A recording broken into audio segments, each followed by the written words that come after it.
जैसे शुरू दूसरी तरफ में पूछना। बिस्मिल्लाहिर्रहमानिर्रहीम। अस्सलातु वस्सलामु अलैका या सय्यदी या रसूल अल्लाह। अस्सलातु वस्सलामु अलैका या सय्यदी या हबीब अल्लाह।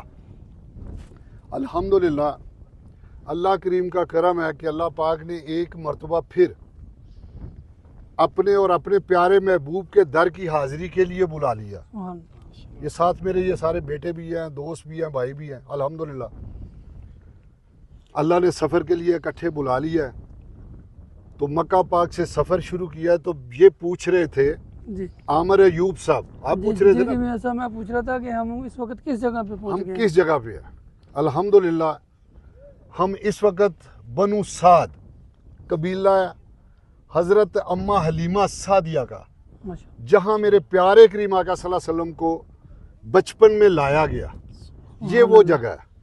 यहाँ की हवा देख ले, ठंडी है। ठंडी है आज मौसम है नवंबर, जी। मैं जून में भी यहाँ आया हूँ, हवा इसी तरह ठंडी है। सुभान अल्लाह, सुभान अल्लाह। इस मौसम में भी हवा ठंडी है और जून में भी हवा ठंडी है। अल्हम्दुलिल्लाह ये वो जगह है।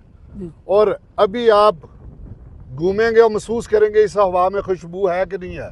और इंशाअल्लाह अल्लाह पाक ने चाहा तो आपको खुशबू आएगी मेरे प्यारे करीम आका सल्लल्लाहु अलैहि वसल्लम के दौर की, उस वक़्त की, क्योंकि खुशबुएं तो आज भी चल रही है ना। जी जी अल्लाह पाक सबको अपनी हिफ्ज़-ओ-मान में रखे। हाँ। अब चलते हैं हज़रत हलीमा सादिया का, जहाँ रूम था, घर था, जहाँ वो दिखाता हूँ मैं आपको। चले मियां।